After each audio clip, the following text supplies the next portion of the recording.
And welcome to the Stakeholder Integration Virtual Conference. And this is our first session, session 1. Our topic is going to be community partnerships. And our presenter is Tiffany Johnson, and she's the Director of Adult Education at Victoria College. If you don't know Tiffany already, Tiffany is the Director of Adult Education at Victoria College, and she's been the Director since 2013. Been in the field of adult education for 20 years. She started very young. She's the TWC AEL board, or she was the presiding officer. And she's a board member with Workforce Solutions of Golden Crescent. She's also our TALI president, which is our state organization. She has a Bachelor of Art in History and Spanish and a Master of Interdisciplinary Studies. So welcome, Tiffany. Thank you. Okay. Good afternoon, you guys. I see that when you found out the substitute was in the classroom, none of you ran for the door yet. So I definitely appreciate you all sticking around, and I'm always excited to have an opportunity to share some of the great projects that we're doing in our service area. So happy to jump in. It was great whenever I saw that Sandra was doing a similar presentation as to some of the partnerships that we have here in our local service area. And I was excited because I actually can brag on a couple of our new projects as well. So it's also great to be the first presenter on this integration conference, and we'll get started. And I'd like to be able to leave you guys plenty of time if you have any specific questions. So let's move on and let's talk about some community partnerships and helping integrate the services in your area. I'd like to also show you guys kind of where we are. It's kind of complicated when you try to explain Victoria. I like to say that we're 2 hours from everywhere and in the middle of nowhere, because we are 2 hours, generally speaking, from Houston, San Antonio, Austin, and Corpus Christi. So we have a little bit of our service area that touches the Gulf, and we also go all the way over to Gonzales County, which is very rural and agricultural. So we have a great diversity in the needs. Each county is treated differently. Even within the county, the rural towns can have specific community needs as well as adult education needs. So we try to customize as much as we can and locate the areas that adult education can make the biggest impact. Victoria is kind of set up like a wagon wheel, with Victoria being the center, a population just under 100,000. We have a very, very low unemployment rate, as the rest of the state does, but ours is extremely low. You see job opportunities everywhere, and it's exciting to be able to offer our students some of the skills in order to get in at those entry levels and be able to rapidly move up in their companies or their programs. So this afternoon we're going to talk a little bit about creating those valuable partnerships, and I'm going to be sharing some information regarding some of the selections of key partnerships that we've had in our area and just highlight a few examples. It will include one of our largest partnerships with our new class structure that we partner with the University of Houston, Victoria, that is on campus right next to Victoria College, as well as an example from our independent school district and the district parole. I thought it would be great to be able to not only talk about the integration with the university, but also be able to illustrate similar type partnerships with some of our other collaborating partners. These three examples can demonstrate just the differences in the specific details that are usually needed and emphasize also the importance of customizing your program needs to this specific area that you're at. Although seeing another program in action may be helpful to you, keep in mind that you will be able to analyze your own area and assess your own resources to ensure that your partnerships are the most effective.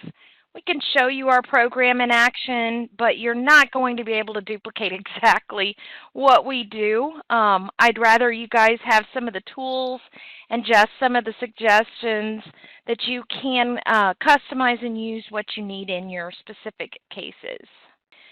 So I'd like to take a little bit of time to talk about good collaborations and the steps and the process that goes into that. So the process is multi-layered and sometimes time-consuming.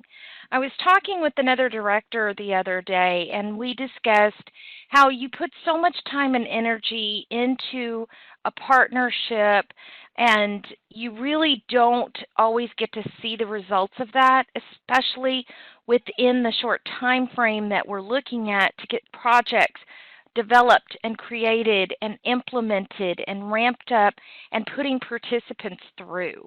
It's very frustrating to put a lot of effort and energy into a project and not be able to see the fruits of your labor.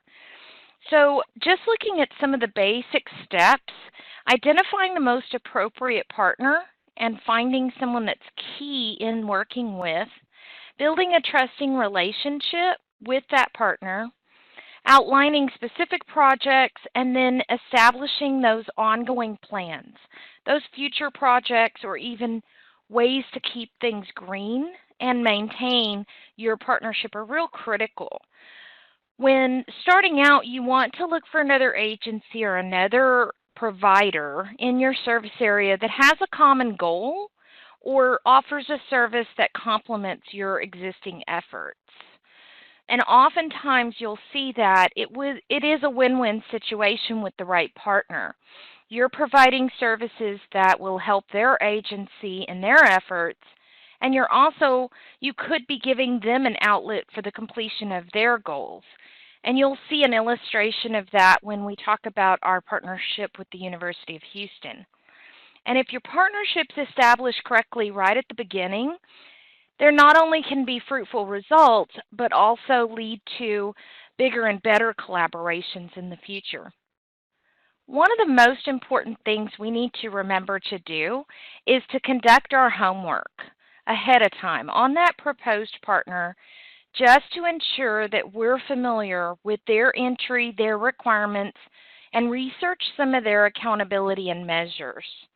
Most of the information is completely available on websites, and you can research and see what your partner, what your agency, or what even your employer provides so that you value and you maximize the time that you're setting up with their leadership. Anytime you take a community partner and set up that meeting face-to-face, it's a great opportunity, but it's also very critical that you stick to valuing their time and yours as well. If you're aware of what their customer needs are, or their goals of their project, or even their accountability measures, you're going to be able to shorten the time that you spend in meetings, and you're going to be able to be very clear with what each of the partner can contribute. And the most logical step is to evaluate the logistics of the partnership at the very beginning. And it will be critical when you're establishing a trusting relationship if you understand what their project is and you can share strategic information about your own. When you meet with another company or another partner, the first meeting is usually going to be the leadership of adult education with the leadership of their project. That's where you need to be very strategic with your information. Your partners do not need a brochure from your program and to learn all about everything adult education can do. They want to know exactly, in very concise language, what criteria you have, what services can you provide, and most importantly, what can you do to help them. So the planning phase, the initial meeting, that you reach out to your collaborating partner or your potential partner, should start out with a small group of leadership. A small group with each agency that can get together and clarify goals, clarify plans, but not necessarily be so overwhelming. You can use the initial meeting to outline what you're expecting and what you will need from them in order to make the project move forward. There'll be plenty of time for outlining logistics and fine-tuning all the details with the hands-on essential personnel. But the initial meeting should be short, concise, and just provide a brief overview at your end goal. You want to finalize the meeting and end and wrap up with tasks for each of the agencies to follow up on and a future date and time that will include the additional personnel that are real critical for boots on the ground implementation. And the partnership can usually begin with a general discussion about maybe some future projects, but when you're starting a new collaboration and working with a large agency, you want to be very minimalist in the beginning, start with one pilot project, and ensure that it's going to be a good partnership for both agencies. Always be sure to follow up with a thank you, showing your appreciation for their time, and also a list of tasks and a reminder for the next meeting. Finally, follow-up meetings can be held with your key personnel who are going to be directly involved with the project and the logistics on the partnership, and ensure everyone on board knows what the results are that you're working towards. That will be critical to determine if your project is a success. So once the initial project is completed, you're able to evaluate it, and that can lead to multiple revisions. You sometimes have to run the project with real students because what you anticipated in the beginning working may not always be the results. Depend a lot on face-to-face interviews with any of the students that you're working with. Come back to your curriculum, bring back your initial teams, and be able to review and evaluate and adjust on the fly. You want to make sure that everyone has that successful vision at the end of the project, because you don't know you're successful if you haven't figured out what that success looks like ahead of time. So establish your criteria that you're going to use to evaluate and make sure everyone knows what the target is and when it's actually been reached. I'm going to move forward with 3 examples that we'd like to share with you. Our first example is a project that we've put together with our neighboring University of Houston branch here in Victoria. They actually supposedly share a campus with us. They're on the far end of one of that's adjoining to our community college. So there are buildings and some common areas that blend into each other. The University of Houston actually does provide education for a 4-year college as well. So the first 2 years of community college or university are a little bit in transition right now in our community.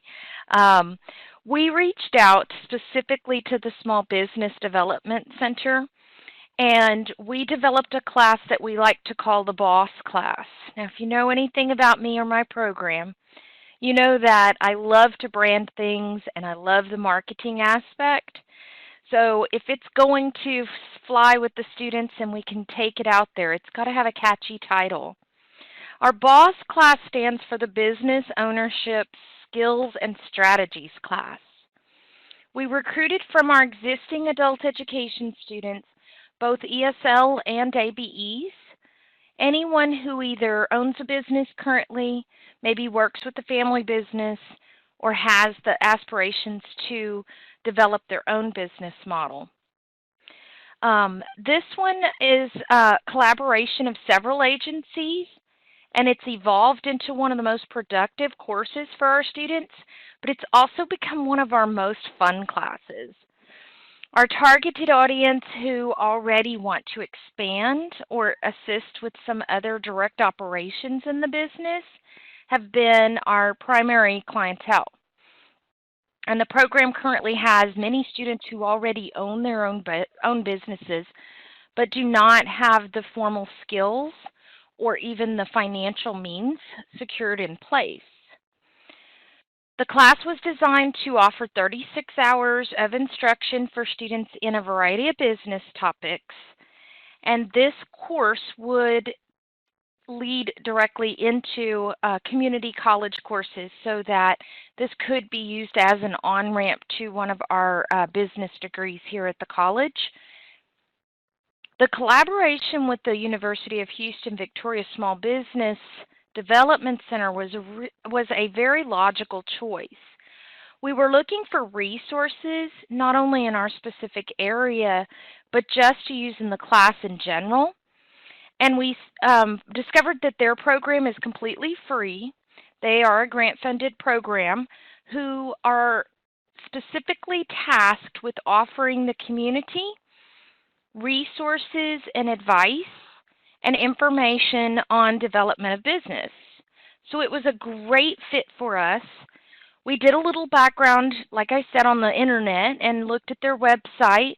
We reached out to one of their members and asked for more information.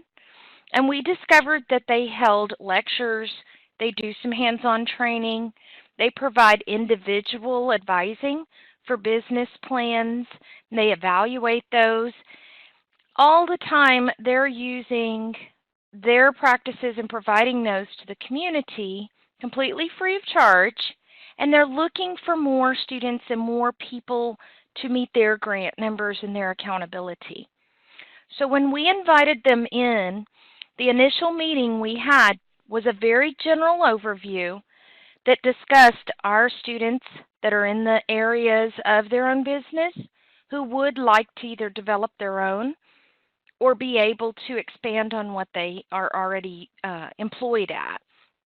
And so we had a general leadership meeting between their coordinator and our college, our adult education leadership, and we were able to brainstorm ways that we could partner together and what would be the best for our students to learn about.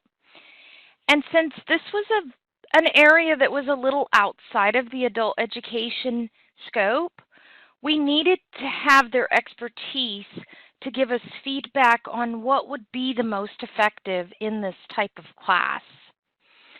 They definitely recommended a large portion of the class to be computer instruction, to have the basic digital literacy skills, to be able to discuss and give some quick lessons on Excel, to have some experience or at least exposure to QuickBooks.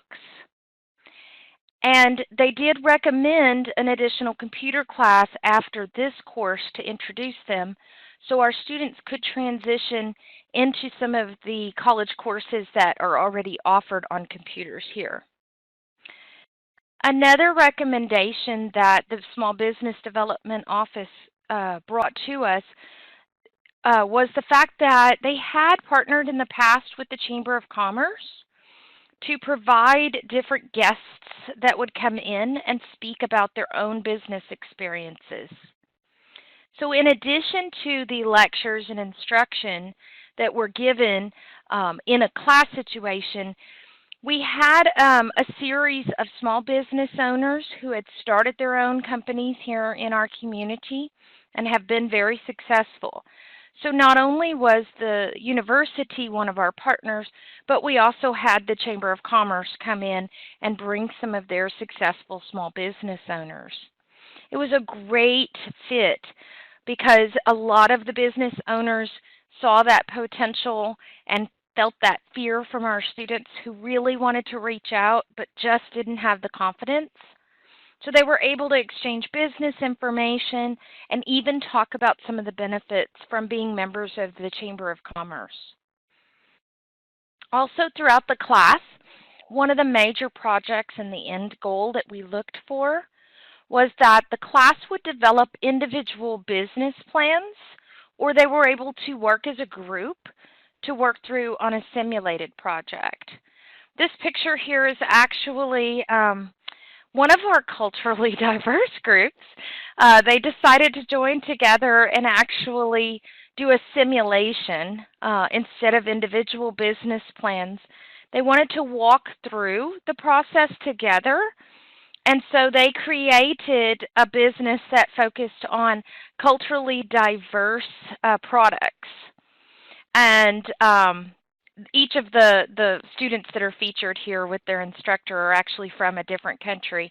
And we were able to wrap up the class with one of the culminating highlights, if you ask me, as the director. I was super impressed.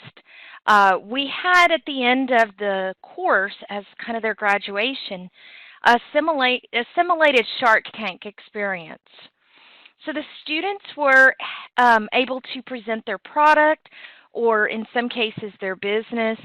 They walked through the business plan, and we had it set up where they not only presented in front of their class, but we had some of the directors and coordinators from the college come in, one of the Chamber of Commerce representatives, and one of the representatives from the Small Business Development. So we were able to ask the students questions and try to give them that experience of presenting in front of the public. I guess some of the wrap-up and some of the evaluation at the end of the class actually resulted in some of the changes that we made for the new spring class. One thing that was not brought into the curriculum after we evaluated, one of the suggestions was to include another component that addressed customer service skills, and another one was requesting that we bring in some of the HR presentations, or at least bring the HR director in and be able to have some additional information about staffing, managing your staff, benefits, things that could really be essential to that business development. So their initial homework, or the initial homework that we did up front ahead of the university and doing the research, showed that their purpose was to provide those free services to customers or clients here in our community, and we could easily match that with our student recruitment efforts that had identified a large pocket of students who were wanting to own their own business. So this was the perfect opportunity for partnering with not only the university, but also several other components in our community. I know that our local media is looking at doing a highlight on this group that have gone through as well. And we're actually tracking. Several of them are enrolled currently in our community college and working on their business and management degrees. So we'd like to track them all the way through and follow with their businesses to see how that will eventually lead to these students coming back and speaking to future classes and using them as guest speakers. I'd like to highlight a couple of other examples of some of the partnerships that we've brought in, because I think that the key to establishing any type of partnership in your community is really to assess the needs and be able to look at your individual service area. And one of the partnerships that we've been working on this year is our collaboration with the local school district. And ironically, that in the past years, any discussions or any attempts to partner with our local school district have been very frustrating. We've always gone to the approach of trying to offer high school equivalency courses, but they've got their own dropout prevention, and trying to suggest English as a second language courses, but the school district already has their own project on that. So we've tried to reach out and we've tried to partner, but we never could make a connection where we felt our services could benefit their district. And actually, after looking at and reviewing our LMI information from Workforce Solutions, we realized that the local school district is actually one of the largest employers in the district. So when we evaluated what new projects we would take on, especially as this school year was progressing, we looked at some of the highest the school district had one of the highest openings, the amount of openings for entry-level positions. And with many of our students having small children, working for the school district that has the same schedule, the same holidays, the same vacations was ideal. It would have been it will be a great partnership. In addition, the benefits were better than most of the small companies that we have in our area. So one of the first stumbling blocks that we encountered is that the school district required a high school diploma or a GED for employment. And that was across the board already a policy that was in place. So knowing that information and doing our homework ahead, we had an initial meeting with some of their leadership, and the first thing that we had addressed and put on the either action list to take action or a deal breaker list was that requirement for a GED or a high school diploma. So we were able to bring that topic up very early on to get their perspective. If the administration had said there was no way to budge, it would have came back to our recruitment efforts and who we would help identify as potential employees for them. And if they were able to work with us, then that would take some time to get different processes worked out to be able to find an alternative. So the initial meeting we had was very clear only to say that we've noticed this large amount of openings, we have a large amount of students looking for those employment opportunities, how can we make this match fit? And we were able to get the leadership to agree on a one-year waiver for the GED or high school equivalency requirement that they had, as long as the participants or as long as the employees would be co-enrolled and active in our current classes to complete their high school equivalency. So not only was this a huge step, taking it before the school board and getting that approved, but it was also a way for them to demonstrate a little compromise as a valuable partner. So our new course, our new classes that we're looking at, we're toying with the idea of career connection.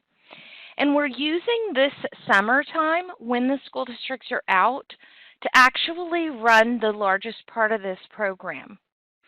So the classes that the classes that we are recruiting and offering will be for our students who would like to work in the district, but maybe they're not sure what opportunities there are or what each of the areas could provide. So the biggest need right now is for bus drivers, and that's obviously not a profession for everyone. I know that I couldn't do it, and the HR director at the school district immediately said there was no way he could do it. So we talked about some of the attributes of what would it take, what would we like to see in our employees that would make great bus drivers. So some of the comments and some of the topics that came up were discussing things such as criminal background checks ahead of time, having valid driver's licenses, being able to feel comfortable in the bus, especially with a lot of children, especially in high-stress situations.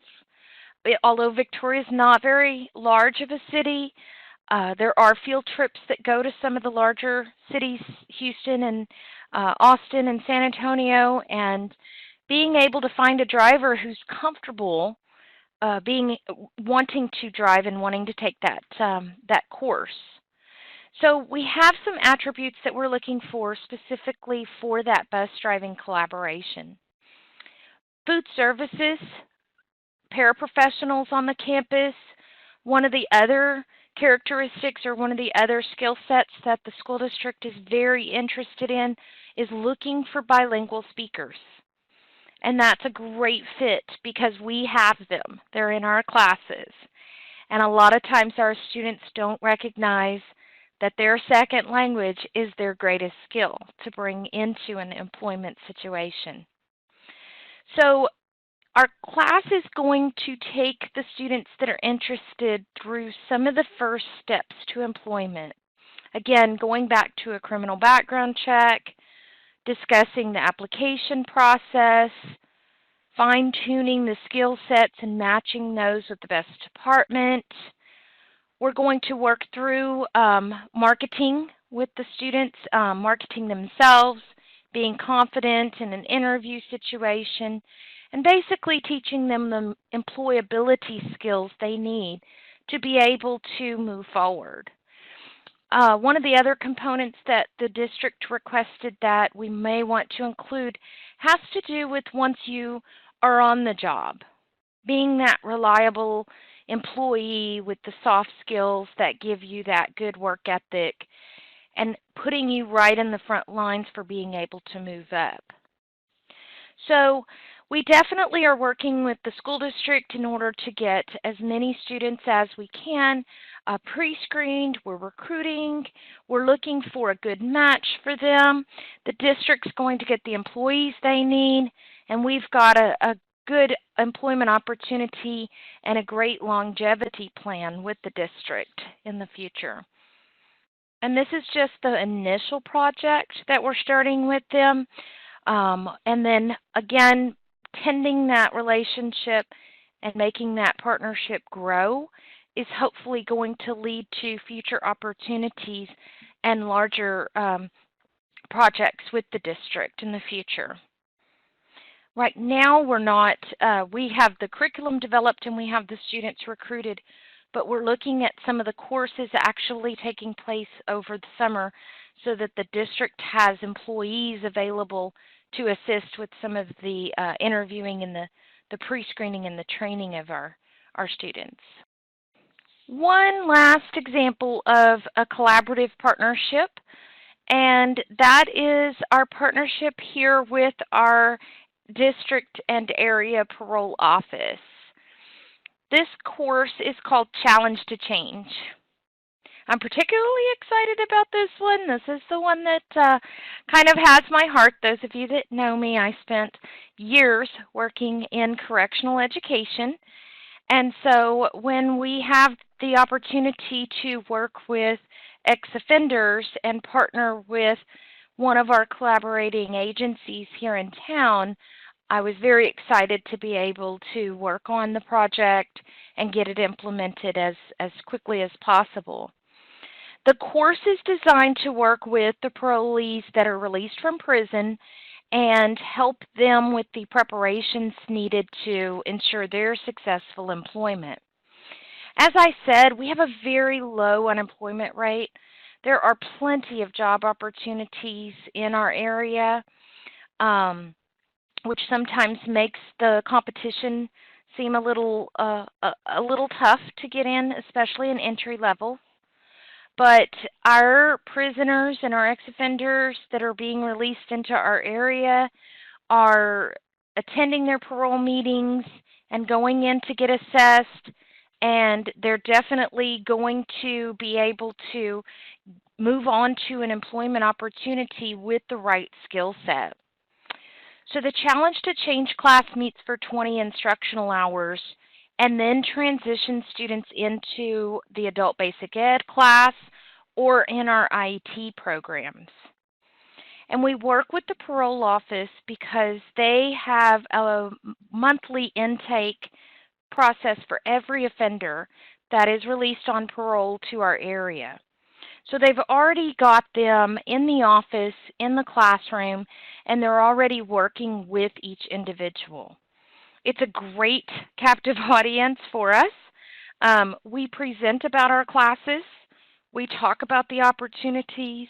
We discuss how we can use our funds to assist them and support them academically through the integration and training. Many of them, while incarcerated, were not eligible for some reason or another to complete training. So they're looking for opportunities to be able to get those skills and have an advantage over the competition. We integrate career counseling to talk about different areas that would be good, even though they may have a criminal background that prevents them from some different occupations. We work very closely with the parole officers as well as some of our wraparound services here in our area to get them referrals so that they have an opportunity to make sure their basic needs are being met. One of the biggest challenges with our ex-offenders is the fact that their paperwork is completely difficult to get in hand. In our specific area, our Social Security Administration office is all the way out on one side of town. And it's tough even to get bus passes and change buses. It's a very tough location to get to. And our Workforce Solutions office is all the way on the opposite side of town. So for these guys who usually are out without transportation, struggling just to get their basic identification, trying to physically move just around our small community is a challenge for them. So we talk about different services that they can receive help from in our community to be able to get everything they need and apply for the jobs and opportunities here. We talk about goal setting and being realistic about the goals that they are looking at pursuing. We do instruct in employment readiness, digital literacy, financial literacy, and being financially responsible. Many a times they're trying to hold down a job while they're also paying reparations and fees back to probation or parole in the area. And we take care of any high school equivalency classes that they need, or we work with them to get them into training options to give them that advantage. And by collaborating with parole, we're working with a critical population so that we can provide the services and ensure that our potential students are ready to apply themselves and dedicate themselves to their training. So this is basically used as more of an on-ramp to get our students into our program and to be able to meet their needs. And with that, I will be happy to answer any questions that anyone has. Hi, Tiffany. This is Beth Ponder. I'm stepping up for Olga. So Brenda had a question. Is your Career Connection set up under regular AEL? Let's see. Yes, the Career Connection until they reach the IET point. So we're using it as more of an employability preparation. And a lot of the students that are coming in that are looking for employment in the district do need high school diploma or equivalency still. So we are using our adult ed regular funds for that. But once they reach the point where training is going to be brought in, we will probably transition and blend in that IET training fund as well. And while we're waiting to see if anybody else had a question, I would like to reiterate how grateful we are to you, Tiffany, for coming in at the last hour and doing such an amazing presentation. You're just doing such good work, and we really appreciate you stepping up and sharing it with us. Oh, well, thanks. One of the challenges, I think, that any type of collaborations, or I should say in general for me, I think one of the big challenges is that you have to be constantly looking for opportunities and being that proactive and being able to get it up and running quickly, or that opportunity is going to pass by. And I know that I've had discussions with a couple of other directors, and it's not necessarily that we have a tremendous amount of resources in our small program. A lot of times I know it takes a while for the larger programs to be able to put things together, but at the same time, we have very limited resources and very small resources. We've talked about the turn on a dime situation. I was actually in New Orleans, and we had to offer this Challenge to Change class within 2 or 3 days while I was gone. And so it's being able to have a team that knows your plan and knows the vision is when we have a group of students no matter where they are or what they are, we need to be able to respond back and get something to them that meets their needs very quickly. That doesn't always work with our IET trainings. They have their own schedule, but one of the biggest leverages with a community college or with one of your university partners is having the numbers and having 10 or 5 students that are ready to go, and you know that they're academically prepared and they're ready to walk in the door and set up and start a training class tomorrow. So it gives you that leverage. The college has opened new sessions or new sections at certain times for us because of our need. We've been able to partner with different employers and get them kind of behind us. We're working also with one of the companies that provides the snack machines, that fills the snack machines in our area, drive box trucks, which does not require you to have necessarily the commercial truck driving license with the tractor trailer, but it's just the box truck that you can use. So we're working with them because we have such a high need for drivers in our area, yet not everyone's brave enough to tackle that giant tanker. So it's exciting to be able to create. I love that part of my job. And I have a good team who's sometimes willing to jump in and teach anything and try anything once.